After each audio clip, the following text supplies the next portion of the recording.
এই ইতিহাস সাক্ষ্য দিচ্ছে, গোটা বাংলার মাটিকে বলছে মোদী সরকারের এই ওয়াকফ আইন আমরা চাই না।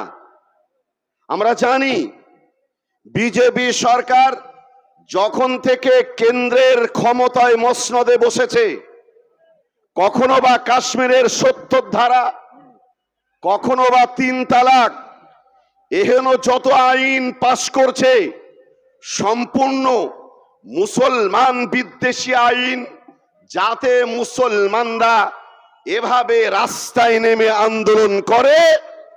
ওরা এক শ্রেণীর হিন্দুদের বোঝাতে চায়, দেখো মুসলমানরা তোমাদের বিরুদ্ধে লেগে গেছে। আমি জানি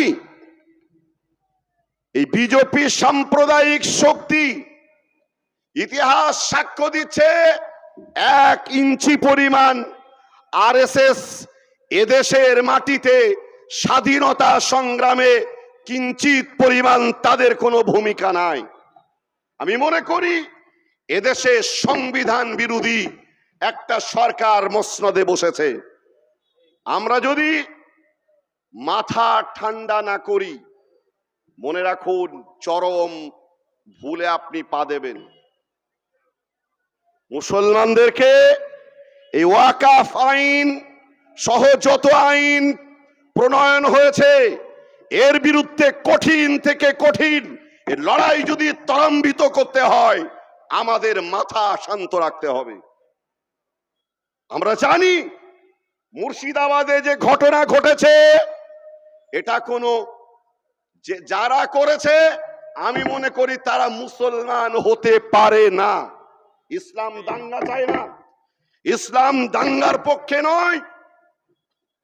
প্রিয় নবী সাল্লাল্লাহু আলাইহি ওয়াসাল্লাম বলেছেন, আল্লাহর হাবিব বলছেন, যারা এমনি করে আল ফিতনাতু আশাদ্দু মিনাল কতল, যারা অশান্তি করে, ফিতনা করে, ঝগড়া করে, দাঙ্গা করে, মারামারি করে, ওরা কখনো মুসলমান হতে পারে না। ওটা একটা জঘন্য কাজ।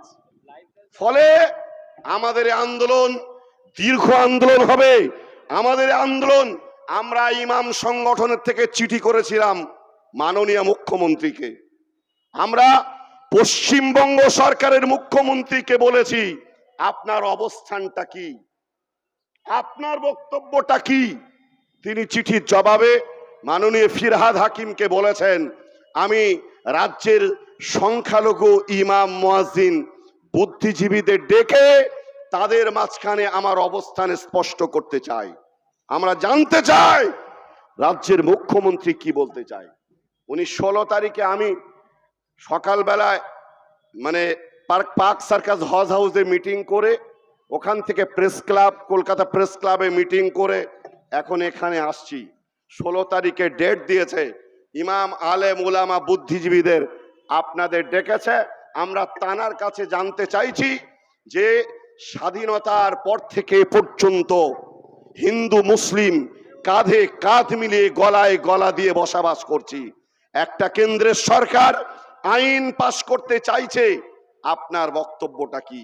এ আইন বাংলার মাটি নয়, ভারতবর্ষের মাটিতে প্রণয়ন। দেখেছেন যেদিন আইন পাশ হয়েছে, যোগী সরকার কবরস্থানে বুলডোজার চালিয়েছে, ঠিক না বেটি? এটা মেনে নেওয়া সম্ভব? অর্থাৎ হাজার হাজার মসজিদ রয়েছে ওয়াকফ স্টেটের উপরে, হাজার হাজার মাদ্রাসা রয়েছে ওয়াকফ স্টেটের উপরে। আমরা জীবন দেব, কুরবানি হয়ে যাব। এ আইন ভারতবর্ষ নয়, বাংলার মাটিতে আমরা কখনো প্রণয়ন হতে দেব। তাই মনে রাখুন, এই সরকারকে 7 সমুদ্র 13 নদী পার করতে হলে মুসলমানদেরকে ঠান্ডা মাথায় ময়দানে নামতে হবে। কারণ আরএসএস, বিজেপি চাচ্ছে সবসময় দাঙ্গা করতে। কথা ঠিক না বেঠিক? এরা চায় হিন্দু মুসলমান দাঙ্গা করে দিয়ে পশ্চিমবঙ্গের মাটিটা আমরা বিজেপিরা দখল করতে চাই।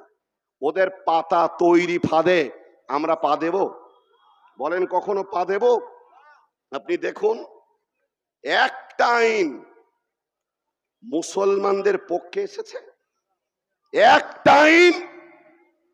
ওরা সব জানে যে ভারতবর্ষে মুসলমানদের অবদান। এই ভারতবর্ষের কুতুব মিনার থেকে শুরু করে সমস্ত আমরা ভারতকে কি দিয়েছি? আমরা লাল কেল্লা দিয়েছি ভারতকে, কুতুব মিনার দিয়েছি ভারতকে।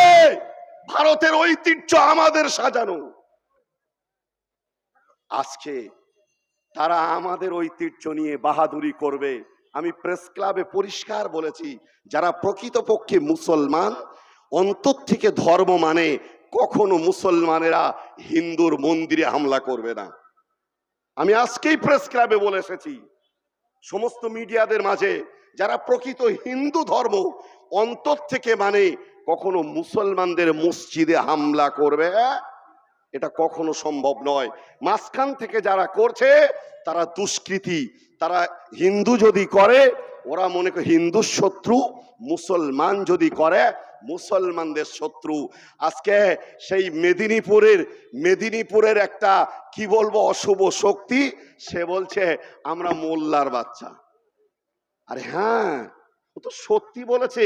মোল্লার বাচ্চারা তোমাকে দেখিয়ে দিতে চাইছে আগামী দিন লড়াই কাকে বলে। আমরা প্রস্তুতি নিয়েছি, দেখেছেন ব্রিগেডে ডাক দেয়া হয়েছে।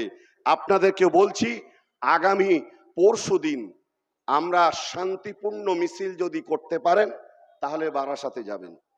গোটা বারাসাত মিছিল করে গেঞ্জি মিলে ওখানে এরকম একটা ছোট্ট জমায়েত করে আমরা ওখান থেকেও মেসেজ দিতে চাইছি যে আমরা শান্তির পক্ষে। এই আইন মুসলমানরা মানবে না। দাঙ্গাবাজদের বাংলা নয় ভারতবর্ষের মানচিত্র থেকে মুছে দিতে চাই। এতটুকু বলে, দেখুন, আমি আমার ভাই অ্যাডভোকেট মিজানুর রহমান সাহেব আমার প্রিয় বন্ধু, তিনি অত্যন্ত ছুটোছুটি করে উনি কয়েকটা প্রোগ্রাম সেরেছেন, আপনাদের মাঝে এসেছেন। কলকাতা হাইকোর্টের অ্যাডভোকেট, তারপরের পীরজাদা তৈয়ব সিদ্দিকী, উনিও রাস্তায় আসছেন। আসলে আপনারা জানেন চতুর্দিকে একটা প্রোগ্রাম চলছে, তার মাঝখানে যারা প্রকৃত আপনারা যাদের জনগণ চায় তাদেরকে তো ছুটতেই হচ্ছে। যার জন্য আমার বক্তব্য আমি শেষ করছি। ভাই মিজানুর রহমান সাহেব তিনিও খুব সংক্ষেপে বক্তব্য রাখবেন। এতটুকু বলে আপনাদের অভিনন্দন জানিয়ে শেষ করছি।